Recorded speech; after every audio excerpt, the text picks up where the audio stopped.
Hey guys, welcome back. இது உங்களுக்கு சுஞ்சின் மேனி. இன்னைக்கு நம்ம The Haunting of Bly Manor சீரிஸோட எபிசோட் 3 and 4 தான் பார்க்க போறோம். எபிசோட் 1 and 2 பார்க்காம இருந்தீங்கன்னா பாத்துருங்க. கீழே டிஸ்கிரிப்ஷன்ல லிங்க் கொடுத்துருக்கேன், செக் பண்ணி பாருங்க. அண்ட் நீங்க நம்ம சேனலுக்கு புதுசா இருந்தீங்கன்னா உடனே சப்ஸ்கிரைப் பண்ணிட்டு பக்கத்துல பெல் ஐகானை கிளிக் பண்ணி ஆல்னு கொடுத்து வச்சுக்கோங்க. அப்பதான் நாங்க வீடியோ போடும் போதெல்லாம் உங்களுக்கு நோட்டிஃபிகேஷன்ஸ் கரெக்டா வரும். எபிசோட் 3 தவறாம பார்க்க முடியும். அண்ட் அப்படியே வீடியோக்கு ஒரு லைக்கும் போட்டுருங்க. அப்பதான் இந்த வீடியோவை யூடியூப் நல்லா ப்ரோமோட் பண்ணும், வியூஸும் கிடைக்கும். சரி வாங்க வீடியோக்குள்ள போவோம். எபிசோட் 3 ஸ்டார்டிங் எல்லாம் ஒருத்தனை காட்டுறாங்க. இவன் பேரு பீட்டர். என்று கிட்ட பிஏவா வேலை பார்க்கறான். இவனை தான் நம்ம போட்டோல பார்த்தோம். இந்த சீன் பாத்தீங்கன்னா ஒரு வருஷத்துக்கு முன்னாடி நடக்கிற மாதிரி காட்டுறாங்க. இன்னைக்கு ஆப்பேருக்காக இன்டர்வியூ நடக்குது. ரெபக்கா இன்டர்வியூ வந்து கொடுக்குறாங்க. அப்படியே கட் பண்ண பிரசன்ட்ல டேனி போலீஸ்க்கு இன்ஃபார்ம் பண்ணி வர வச்சுட்டா போலீஸ்காரங்க விசாரிச்சுட்டு இருக்காங்க. இந்த பீட்டர் பையன் என்கிட்ட இருந்து பணத்தை திருட்டு போயிட்டானா, இன்னும் இவன் மேல கேஸ் பெண்டிங்ல தான் இருக்கு, இவன் மாட்டல, இன்னும் இவங்க தான் இருக்கானா, நாங்க பாத்துக்கிறோம்னு சொல்லிட்டு போலீஸ்காரங்க போறாங்க. அப்படியே திரும்ப பாஸ்ட்டுக்கு போறாங்க.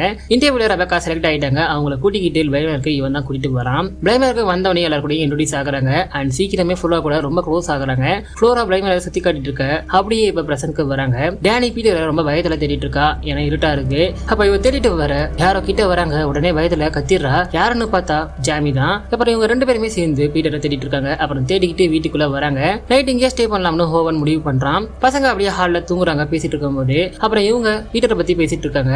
அப்போ ஓவன் பீட்டரை பத்தி நினைக்கிறதா சொல்றான். ஒருவேளை ரெபக்கா இறந்த விஷயம் அவனுக்கு தெரியாம இருக்கலாம், அதனாலதான் அவன் வந்து பாத்துட்டு இருக்கான் போல. அண்ட் பிராங்கல்ஸ் பண்றதும் அவனை தான் இருக்கும்னு நினைக்கிறேன். ரெபக்கா இருந்தா அவன் அட்டன் பண்ண மாட்டாளான்னு அவன் செக் பண்ணிட்டு இருக்கான் போல அப்படின்ட்டு சொல்றான். இப்ப கட் பண்ணி திரும்ப பாஸ்ட்க்கு போறாங்க. இவன் ரெபக்காவை விட்டுட்டு திரும்ப லண்டனுக்கு போகல, இங்கே தான் இருக்கான். இவனுக்கு ரெபக்காவை பிடிச்சிருக்கு, அதனால ஃப்ளர்ட் பண்றான். ஒரு நாள் நைட் ரெண்டு பேரும் ஜாலியா பேசிட்டு இருக்காங்க. அப்ப பீட்டர் அவனை பத்தி எல்லாத்தையுமே சொல்லிட்டு இருக்கான். ரெபக்காவும் அவளை பத்தி சொல்றா. இந்த வேலையை சூஸ் பண்ணா அவ என்னவா ஆசைப்பட்டா அப்படின்ட்டு எல்லாத்தையுமே சொல்லிட்டு இருக்கா. அவளுக்கு பேரிஸ்டர் ஆகணும்னு ஆசையா, அதுக்காக தான் அவ படிச்சாலாம் ட்ரை பண்ணலாம். பட் ஆனா இந்த வேலைக்கு வந்துட்டாலாம். இப்படி இவங்க பேசிட்டு இருக்க இவங்களுக்கு நடுவில் ஒரு கெமிஸ்ட்ரி உருவாகுது. அப்படியே கட் பண்ணி பிரசன்ட்க்கு வந்தா ஹோவன் தோலை சாஞ்சி ஹேனா தூங்கிட்டு இருக்காங்க. ஹோவன் பாத்தீங்கன்னா இன்னசென்ட் டைப், பிளேவாய் இல்ல. ஆனா ஊருக்குள்ள எல்லா பொண்ணுங்களுமே அவரை தான் சைட் அடிப்பாங்களாம் அப்படின்னு ஜாமி சொல்லிட்டு இருக்கா. அப்போ டேனி அவங்க போட்டோவை பார்த்து யோசிச்சுட்டு இருக்க. அவங்க லவ் ஸ்டோரியை ஜாமி டேனி கிட்ட சொல்றா. அப்புறம் தூங்கிட்டு இருக்க பசங்க எழுந்திருக்காங்க. ரூம்ல தூங்க வைக்கலாம் போய் தூங்க வைக்கிறாங்க. டேனி அவன் ரூம்ல வந்து தூங்குறான். ஆனா தூக்கம் வரல. தூக்கம் வராம திரும்பி படுக்க அப்ப அடிப்பட்ட கை ஒண்ணு அவளை தொடர மாதிரி கிட்ட வருது. உடனே பயத்துல கண்ணை மூடிட்டு திறந்து பாக்குறா. இப்ப ஒண்ணுமே இல்ல. அப்படியே கட் பண்ணி பாஸ்ட்க்கு போறாங்க. ரெபக்காவுக்கும் தூக்கம் வரல. தூக்கம் வராம பீட்டரே நினைச்சிட்டு இருக்கா. பீட்டர் நினைப்பாப்பா தான் இருக்கு. அப்ப யாரோ டோர் தட்டுற மாதிரி இருக்கு. உடனே போய் திறந்து பாக்குறா. பார்த்தா பீட்டர் தான். அவனுக்கு தூக்கம் வரல போல, இவன் நினைப்பாவே இருக்கு போல. ரெண்டு பேரும் நைட் ஒன்னா ஸ்பெண்ட் பண்றாங்க. அப்படியே பிரசன்ட்ல வந்தா சர்ச்ல ஆனா ப்ரே பண்ணிட்டு இருக்காங்க. அப்ப மேல பார்த்தா இவங்க கிச்சன்ல பார்த்தாங்களா ஒரு விரிசல், அதே மாதிரி ஒரு விரிசல் இருக்கு. அதை பயத்துல பார்த்துட்டு இருக்க. அப்ப ஓவன் வரான். அவங்க அம்மாவை ஒரு 2 நாளைக்கு பக்கத்து வீட்டுக்காரங்களா பாத்துக்க சொல்லிட்டானா. இந்த பிரச்சனை முடிவு வைக்க நான் நைட் இங்கே இருக்கேன் அப்படின்னு சொல்லிட்டு போறான். அவன் போனதுக்கு அப்புறம் இவங்க திரும்ப பாக்குறாங்க. பார்த்தா அந்த எதுவுமே விரிசல் இல்ல. அப்புறம் பசங்களை எழுப்ப டேனி வந்து பாக்குறா. ஃப்ளோராவை காணோம். ஃப்ளோரா எங்கன்னு கேட்ட ஏரிக்கிட்ட இருப்பான்னு மைல் சொல்றான். அப்படியே கட் பண்ணி திரும்ப பாஸ்ட்க்கு போறாங்க. ஏரி வரும் ஃப்ளோரா கருப்பு கலர் ட்ரெஸ் போட்ட ஒரு பொம்மையை கையில வச்சு விளையாடிட்டு இருக்கா. இது ரெபக்காவை ரெடி பண்ணிருப்பா. ரெபக்கா அவளுக்கு எல்லா கலருமே பிடிக்கும்னு சொல்லியிருப்பான். ஆனா எல்லா கலர்ஸுமே வச்சு யூஸ் பண்ணா நல்லா இருக்காது அப்படின்ட்டு மைல்ஸ் ஒரு ஐடியா கொடுத்திருப்பான். எல்லா கலர்ஸையும் சேர்த்தா இந்த உலகத்துல பிளாக் தான் வரும்னு சொல்லியிருப்பான். அதனால பிளாக் கலர்ல ஒரு பொம்மையை ரெடி பண்ணிருக்கா. நீங்க தான் இந்த பொம்மை ரெபக்கா கிட்ட சொல்லிட்டு இருக்கா. அப்படியே பிரசன்ட்க்கு வராங்க. ஏரி வரும் ஃப்ளோரா உட்காந்துட்டு இருக்க. உடனே டேனி வேகமா பிடிச்சி தூக்கிட்டு போறா. ஆனா உசிரியே போகிற மாதிரி அவ கத்துறா. நோன்னு கத்திட்டு இருக்கா. அப்ப ஏரிக்கு அந்த பக்கம் ரெபக்காவோட போய் நிக்கிற மாதிரி காட்டுறாங்க. இப்ப திரும்ப பாஸ்ட்டுக்கு வந்த டைம் ஆச்சுனே ரெபக்கா எழுந்து போறா. ஆனா இன்னும் கொஞ்சம் நேரம் இருன்னு பீட்டர் கூப்பிடுறான். ஆனா சாரி நீ போக, அதனால ரொம்ப டென்ஷன் ஆகுறான். அப்புறம் ரெபக்காவை கூட்டிட்டு பீட்டர் உனக்கு முக்கியமான ஒண்ணு காட்டணும்னு கூட்டிட்டு வரான். அப்ப அவன் காலில் பாத்தீங்கன்னா ஒரே சீரா இருக்கு. அதை பார்த்தோன்னே ரெபக்கா ஏன்டா அப்படி பண்ற, நீ தான் இப்படி பண்றியா என்ன, டெய்லியும் காலையில நானா இதெல்லாம் தொடச்சிட்டு இருக்கேன், யாரோ நைட் டைம்ல இந்த மாதிரி சேர்த்துக்கலாம் நடந்துட்டு இருக்காங்கன்னு சொல்றா. அமைதியா என் கூட வான்னு ரெபக்காவை கூட்டிக்கிட்டு பசங்களோட பேரண்ட்ஸுக்கு வரான். ரெபக்காவுக்கு ஒரு கோட்டை பிரசன்ட் பண்றான். இது ரொம்ப காஸ்ட்லியா. அதை போட்டுக்கிட்டு ரெண்டு பேருமே போட்டோஸ் எடுத்துக்கிறாங்க. அப்ப ஒரு செல்ஃபி எடுக்கிறாங்க. இதை தான் டேனி கையில வச்சிருக்கா. இப்போ அப்ப எமோஷனை கண்ட்ரோல் பண்ண முடியாம ரெண்டு பேருமே கொஞ்சம் ஒன்னா இருக்கு. அப்ப ஏனா வந்துடுறாங்க. உடனே ரெபக்கா சாரினாங்கிறது போயிடுறா. பீட்டர் கண்டபடி திட்டுறாங்க ஆனா. அதனால டென்ஷன்ல இருக்கான் பீட்டர். அப்ப ஓவன் கேக்குக்கு மாவை பிசைஞ்சிட்டு அதை டேஸ்ட் பண்ண சொல்லி எல்லாருக்கும் காட்டிட்டு இருக்கான். எல்லாரும் டேஸ்ட் பண்ணிட்டு அது என்ன டேஸ்ட்ல இருக்கு அப்படின்னு சொல்லிட்டு இருக்காங்க. அப்ப ரெபக்கா கிட்டையும் வந்துட்டு டேஸ்ட் பண்ண சொல்றான். அதை பார்த்தோன்னே இவனுக்கு ரொம்ப டென்ஷன் அதிகமாகுது. அதனால இங்க இருந்து நான் கிளம்புறேன் எல்லாத்தையும் பேக் பண்ணிட்டு இருக்கான். என்னாச்சு எங்க போறேன்னு கேக்குறா. உனக்கு தான் ஓவன் இருக்கான்ல, அவன் கூட நீ ஜாலியா இருன்னு இவன் சின்ன விஷயத்துக்கு கோவப்பட்டு இங்க இருந்து கிளம்பி போறான். இப்ப பிரசன்ட்ல திரும்பவும் ஒரு போன் கால் வருது. வேகமா டேனி போய் எடுக்கிறா. பீட்டர்னு இவ கேட்க உடனே கால் கட் ஆயிருது. அப்புறம் பசங்க ஸ்டோரி டைம்னு டிராமா மாதிரி நடிச்சு காட்டிட்டு இருக்காங்க. இவங்களும் ஹாலில் உட்காந்து எல்லாரும் ஜாலியாக பார்த்துட்டு இருக்காங்க. ஜாமிக்கு இதுல இன்ட்ரெஸ்டே இல்லை. ஆனா தலைவலியில உட்காந்து பார்த்துட்டு இருக்கா. பசங்க நடிச்சிட்டு இருக்க. சடனா ஒரு ஃபோன் கால் வருது. பாவம் ஹோவன் நம்ம இறந்துட்டாங்க. ஹோவனை அனுப்பி வைக்கிறாங்க. ஹானா ரொம்ப ஃபீல் பண்றாங்க. சரி நானும் போயிட்டு வரேன்னு ஜாமி அங்க இருந்து போறா. ஃபீல் பண்ணிட்டு டேனியும் பார்த்துட்டு இருக்கா. அப்ப திரும்பினா அந்த ஸ்பெக்ஸ் போட்ட ஆள் நிக்கிறான். பயத்துல இவ பார்க்க உடனே இது ஒண்ணு அவனை இழுத்துட்டு உள்ள போகுது. பயத்துல கத்திடுறா. இந்த கண்ணாடி மண்டையை யாருன்னு இப்பதான் காட்டுறாங்க. டேனி இவனும் சின்ன வயசுல இருந்து பெஸ்ட் ஃப்ரெண்ட்ஸ். டேனிக்கு டேனிக்கு இவனை ரொம்ப பிடிக்கும், இவனுக்கும் டேனியை ரொம்ப பிடிக்கும். சின்ன வயசுலயே ப்ரப்போஸ் பண்ணிட்டான் டேனிக்கு. இப்போ இவங்க 2 பேருமே என்கேஜ்மெண்ட் பண்ணிக்கிறாங்க. அப்ப டேனியோட மாமியார் அவங்களோட கல்யாண ட்ரெஸ் டேனிக்கு பிரசன்ட் பண்றாங்க. அப்படியே கட் பண்ணி இப்ப பிரசன்ட்க்கு வராங்க.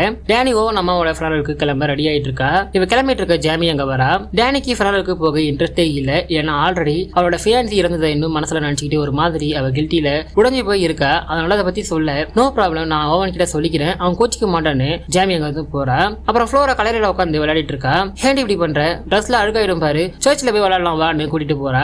ஹேனாவும் ஃபெனரலுக்கு போகல. அவங்க அந்த நிலையில பார்த்தா தாங்க முடியாதுன்னு இவங்க இங்க இருந்து ப்ளே பண்ணிட்டு இருக்காங்க. அப்ப ஃப்ளோரா பேப்பரை கீழே வச்சு வரைஞ்சிட்டு இருக்கா, ஷேட் பண்ணிட்டு இருக்கா. சரி வாமா போவோம்னு ஆனா கூட்டிட்டு போறாங்க. அப்புறம் அந்த பேப்பரை டேனி வந்து எடுக்க பின்னாடி பார்த்தா யாரோட கலர் மாதிரி இருக்கு. அப்புறம் ஓவன் இல்லாதனால இவங்களே சமைக்கலாம்னு ரெடி பண்ணிட்டு இருக்காங்க. அப்ப ஃபெனலுக்கு போயிட்டு ஜாமி திரும்ப வரா. அப்ப ஜாமி ஃபெனல்ல நடந்ததை பத்தி சொல்லிட்டு இருக்க டேனி சைலண்டா அவளை சைட் அடிக்கிறா. அதை ஜாமி பார்க்க உடனே இவ ஐயோன்னு திரும்பி சிங்க்ல பாத்திரம் கழுவுற மாதிரி போயிடுறா. சரி மேனேஜ் பண்ணுவோம்னு இவ பாத்திரத்தை கழுவிட்டு இருக்க பின்னாடி இருந்து யாரோ இவளை இடுப்புல கை வைக்கிற மாதிரி இருக்கு. பயத்துல இவ யாருன்னு பார்த்தா அவன் தான். உடனே பயத்துல கத்திடுறா. எல்லாரும் என்னாச்சுன்னு கேட்கறாங்க. ஆனா இவ ஒண்ணும் இல்லைன்னு அப்படின்னு சிரிச்சுக்கிட்டே அங்க வந்து போறா. கிச்சனை விட்டு வெளியே வர வெளியே பார்த்தா ஜன்னலுக்கு அந்த பக்கம் பீட்டர் நிக்கிறான். வேகமா இவ பீட்டரை சும்மா விடக்கூடாதுன்னு டோரை திறந்துக்கிட்டு அடிக்க வரா. பட் பார்த்தா ஹூவன் தான் வரான். ஹே ஏன்டி இப்படி பண்றேன்னு ஜாமி வந்து நார்மல் ஆக்குறா. நான் உங்களை பார்த்துட்டு போக தான் வந்தேன், நீங்க ஓகேவான கேட்டுட்டு சரி நான் போறேன்னு கிளம்ப பாக்குறான். உடனே ஹேனா சாப்பிட வாங்க, சாப்பிட்டுட்டு போகலாம்னு கூப்பிடுறா. எல்லாரும் சாப்பிட்டு இருக்காங்க. அப்ப ஃப்ளோரா ஓவன் கிட்ட ஹேனா உங்களை லவ் பண்றான்னு நினைக்கிறேன்னு சொல்றா. என்னமா சொல்றேன்னு சிரிக்கிறான். உங்க அம்மா இறந்துட்டாங்க, அதனால நீங்களும் இறந்துட்டீங்கன்னு நினைக்காதீங்க, உங்க மேல அன்பு காட்ட அன்பு செலுத்த இன்னும் சில பேர் இருக்காங்கன்னு சொல்றா. இவ பேசுறத பார்த்துட்டு பெரிய மனுஷி மாரி பேசுற பாரு அப்படின்ட்டு பாத்துட்டு இருக்காங்க. அப்ப இந்த மைல்ஸ் பையன் எனக்கும் வைன் வேணும்னு அடம் பிடிக்கிறான், கத்துறான். அதுவும் ராவா வேணுமா பயபிள்ளைக்கு. உடனே கோவத்துல டேனி உள்ள போடாரு கத்துறா. அப்புறம் பசங்களை தூங்குறதுக்கு முன்னாடி பிரஷ் பண்ண சொல்றா. அவங்களும் பிரஷ் பண்ணிட்டு இருக்காங்க. அப்ப அந்த மினியேச்சர் ஹவுஸ் தானா ஓபன் ஆகுது. உடனே அதை பார்த்துட்டு டேனி என்னன்னு போய் பாக்குறா. பார்த்தா எல்லாமே நார்மலா தான் இருக்கு. அப்ப கோட் போட்டிருக்க ஒரு பொம்மையை எடுக்கிறா. அதை பார்த்தா ஃப்ளோரா ஓ நீங்க பீட்டரை கண்டுபிடிச்சிட்டீங்களா அப்படின்ட்டு கேக்குறா. இந்த பொம்மை பேரு பீட்டரா. இப்ப பேசிட்டு இருக்க ஃப்ளோரா யாரே பின்னாடி திரும்பி பார்த்துட்டு பேசுற மாதிரி இருக்கு. உடனே அதை பார்த்த டேனி நீங்க பீட்டரை பாக்குறீங்க தானே, நீங்க தான் பீட்டருக்கு இங்க உள்ள வரதுக்கு ஹெல்ப் பண்றீங்கன்னு நினைக்கிறேன், உண்மையை சொல்லுங்கன்னு கேக்குறா. ஆனா ஃப்ளோரா அப்படிலாம் ஒண்ணும் இல்லைன்னு சொல்றா. சரி அப்படின்னா நீ அடிக்கடி யாரையும் திரும்பி பார்த்துட்டு இருக்கல, அது யாருன்னு சொல்லி கேக்குறா. ஆனா புரியாத மாதிரி இவ சமாளிச்சிடறா. சரி மைல்ஸ் கிட்ட பேசி பார்த்தா தெரியும்னு அவன்கிட்ட வந்து பேசுறா. ஆனா அவனும் எதுவும் சொல்ற மாதிரி தெரியல. சரி நீ உள்ள விட்டுறா. அப்புறம் பசங்களை தூங்க வச்சுட்டு கீழே வரா. அப்புறம் எல்லாருமே வெளியே தீ மூட்டி குளிர் வாங்கிட்டு சாக்காச்சிட்டு இருக்காங்க. அப்ப குடிச்சுக்கிட்டே டேனி அவ பாஸ்டர் நினைச்சு பாக்குறா. அப்படியே பாஸ்டுக்கு போறாங்க. என்கேஜ்மெண்ட் நடந்த அன்னைக்கு இவங்க 2 பேருமே டின்னருக்கு வராங்க. அவளை பார்க்க என்கேஜ்மெண்ட்ல விருப்பம் இல்லாத மாதிரி தெரியுது. இவன் தான் சின்ன வயசுல ப்ரொபோஸ் பண்ணிருக்கான். சின்ன வயசுல இருந்த இப்ப வரைக்குமே நம்ம கல்யாணம் பண்ணிக்கலாம், மேரேஜ் பண்ணிக்கலாம்னு சொல்லி வற்புறுத்திருக்கான். டேனிக்கு அவனை ரொம்ப பிடிக்கும், ஆனா கல்யாணம் பண்ணிக்க ஆசை இல்ல, தங்கியிருக்கா. ஆனா இவன்ட்ட கல்யாணத்துல விருப்பம் இல்லைன்னு சொல்ல அவளால முடிக்கல. அதை இவன் இப்பதான் புரிஞ்சுக்கிறான். என்கேஜ்மெண்ட் ஆனா அன்னைக்கு இவங்க 2 பேருமே பிரேக்கப் பண்ணிக்கிற அளவுக்கு சண்டை போடுறாங்க. சண்டை போட்டு இருக்க இவன் கோவத்துல வேகமா கார் கதவை திறந்துட்டு வெளியே வர சடனா ஒரு பஸ் வந்து இவனை இடிக்குது, மோதுது. இது எல்லாத்தையும் நினைச்சு பார்த்துட்டு ஃபீல் பண்ணிட்டு இருக்க டேனி அப்ப எல்லாருமே கசப்பான சம்பவங்களை ஷேர் பண்றாங்க. அப்புறம் மறக்க முடியாத சில நபர்களை பத்தியும் பேசிட்டு இருக்காங்க. அப்ப திரும்பி பாஸ்க்கு போறாங்க. ஹாஸ்பிட்டல்ல டேனி அவ ஃபியான்சி இறந்ததை நினைச்சு ரொம்ப ஃபீல் பண்றா. அவளால தாங்க முடியல, அதை எப்படியாச்சும் கண்ட்ரோல் பண்ணணும் அப்படின்ட்டு ரெஸ்ட் ரூமுக்கு வரா. டேனி அழுகிறத கண்ட்ரோல் பண்ண ட்ரை பண்ண அப்ப கண்ணாடியில ஃபியான்சியோட முகத்தை பாக்குறா. இப்பதான் இவ ஃபர்ஸ்ட் டைம் பாத்திருக்கா. அதுக்கப்புறம் தான் திரும்ப அடிக்கடி பார்க்க ஆரம்பிச்சிருக்கா. அப்புறம் ஃபரான்ல எல்லாரும் இருக்க அப்ப டேனிக்கு பின்னாடி இருந்து அவன் நின்றுட்டு இருக்க மாதிரி தெரியுது. உடனே அவனை பார்த்தோன்னே பயத்துல கண்ணாடிய ஒரு கோட்டால மூடுறா. அப்படியே கட் பண்ணி பிரசன்ட்க்கு வராங்க. சரி காதல் ஜோடி பேசிட்டு இவங்க 2 பேருமே தனியா இடைய வராங்க. டேனி சுகமா இருக்கிறத பார்த்துட்டு என்னாச்சுன்னு கேக்குறா. அப்பதான் டேனி என்கேஜ்மெண்ட் ஆன அன்னைக்கு அவங்க பிரேக்கப் பண்ணிக்கிற லெவலுக்கு சண்டை போட்ட விஷயத்த சொல்றா. அண்ட் அவன் இறந்த விஷயத்தையுமே சொல்றா. அதை கேட்டுனே அவன் ஷாக்ல நீங்க சின்ன வயசுல இருந்து பெஸ்ட் ஃப்ரெண்ட்ஸ் தானே, அப்புறம் ஏன் இப்படி பண்ணீங்க அப்படின்ட்டு கேக்குறா.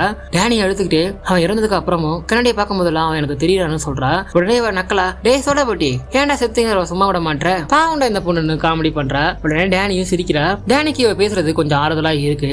டேனியை பாப்பின்ஸ் தான் வச்சு எல்லாமா கூப்பிடுவா. இப்ப பேசிட்டு இருக்க டேனி எமோஷனை கண்ட்ரோல் பண்ணாம உடனே கிஸ் பண்ணிடுறா. உடனே சடனா அவன் தெரிய பயந்துடுறா, கத்திடுறா. உடனே ஜாமியும் இதை தெரியாம நடந்துச்சு, இதை மறந்துடுன்னு சொல்லிட்டாங்க வந்து போறா. அப்படியே கட் பண்ணி பாஸ்க்கு வராங்க.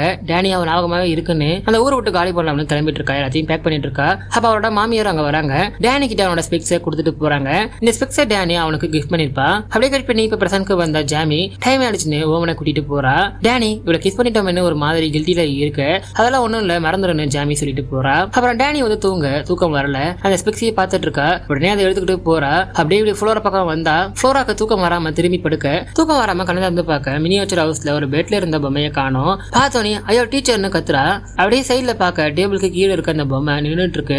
உடனே அதை பார்த்தோன்னே மைல்ஸை கூப்பிடுறா. அதாவது ஃப்ளோரா பிளைமேனோட இருக்கு எல்லாரும் மாதிரியும் ஒரு பொம்மையை ரெடி பண்ணி வச்சிருப்பா. இப்ப டேனி ரூமை விட்டு வெளியே போனதையும் அவ இந்த பொம்மை மூலமே தான் கண்டுபிடிச்சிருக்கா.